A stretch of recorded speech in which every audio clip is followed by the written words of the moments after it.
Most artists try to improve their drawings by finding the perfect reference, but after creating thousands of portraits, the real trick is something much simpler.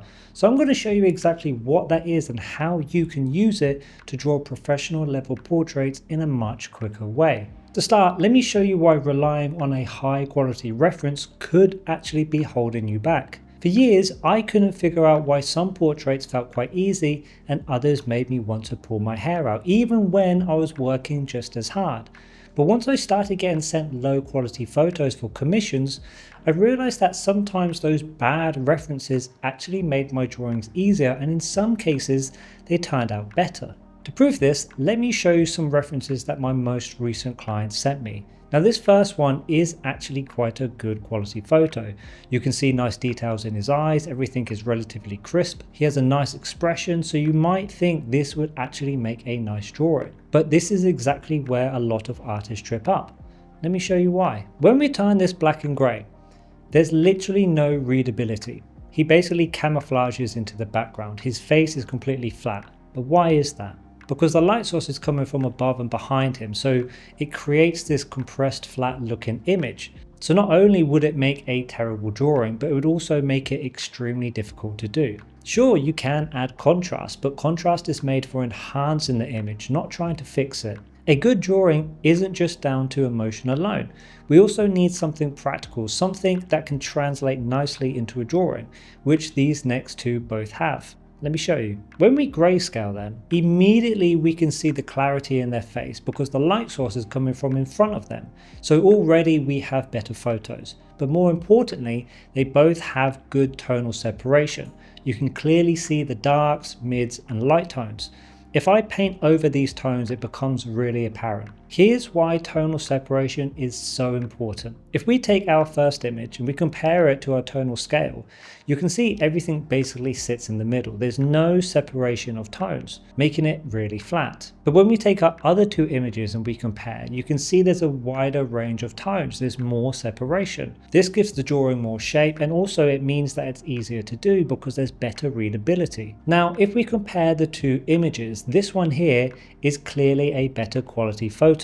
It's cleaner, it's sharper, and it's more detailed. So then, why did I pick the low quality reference to draw? Surely that's like picking a Fiat Punto over Ferrari. Well, for one important reason. Even though this has real nice soft lighting falling across his face, this one has a harder light source which creates these really interesting shapes. And I will always pick more interesting lighting because it will make a more interesting drawing. This is subjective, of course. You may actually prefer the lighting in this one. Now, there's one more advantage to this one which wasn't a deciding factor, but it still works in our favor. These pockets that the hard light is giving us clearly indicate where our core lights and our core shadows are, which the other one doesn't really do because it's a much softer image. So why are the core lights and the core shadows so important? Well, let me show you. Have you ever fallen down a rabbit hole of just adding more and more detail but getting less and less likeness? Well, this is because likeness isn't formed through details created by the core lights and the core shadows.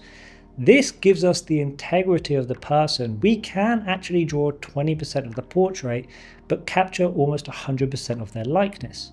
To really prove this point, here's exactly how I drew this. I remember I used to hit the same wall of frustration every single time because no matter what, my proportions always seemed off. There would be times where I would spend almost 6 hours on a portrait and I just wanted to crumple it up. One of the main reasons this would happen is because I tried to get the features dialed in first before moving on, which more often than not would create these proportion problems because I've skipped the most important stage, the foundation. After years of pulling my hair out, I found out that how you start a drawing directly impacts how the rest of the drawing goes. It's like buttoning up your shirt. If the first button is wrong, then it directly impacts how you're going to button the rest of the shirt.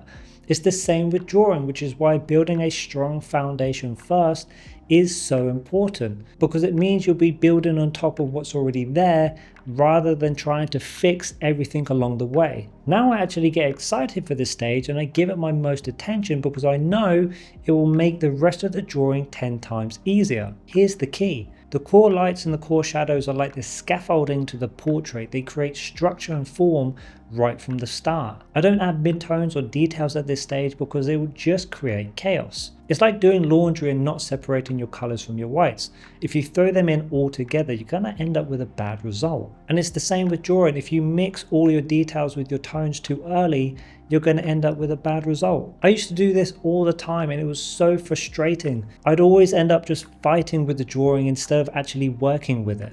And what I love about charcoal powder is it's such a forgiving medium, so any corrections at this stage is actually really easy. Now once the backbone of the portrait is in place, I basically go in for a second round just so I can refine and tighten everything up, still not adding any details.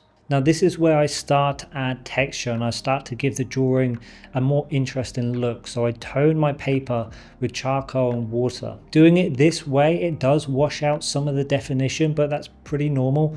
I just rebuild that definition with richer and darker tones. And I do that with confidence because I know my proportions are locked in because of my foundation. And with that confidence, I now have the freedom to explore my drawing. I wanted to say more with less, having the portrait in focus, but also having the surrounding areas quite open and with a variety of elements to create that depth. I used to think the more soft and blended the portrait was, the better the drawing. But now I'm actually really enjoying the contrast between the various textures, smooth and hatched, soft edges and hard edges. It gives the drawing a more dynamic look to it, and it's just a lot more fun for me. Once I have the portrait locked in, my focus now shifts from just capturing the likeness to making sure the background, the portrait and the texture all work in harmony and complement each other. I balance the contrast and the tonal shading, aiming for maximum readability and visual flow. And only then it's time for the details.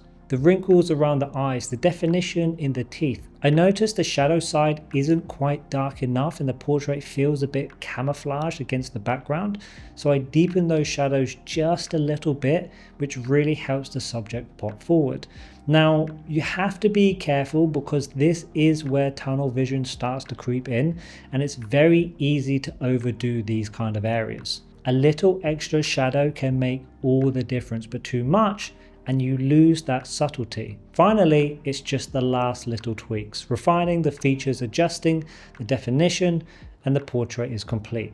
This is the power of lighting and how it can turn a good quality image into something unusable, but at the same time it can turn a bad quality photo into a great portrait. So what does this mean for you? Well, next time you're choosing a reference, don't just look for the sharpest photo. Look for one where there's tonal separation, even if the image is a bit blurry or low res. And remember, the more interesting lighting, the more interesting drawing. But here's the catch. None of this is actually going to help if you aren't confident with your shading. So watch this video here to master your tones.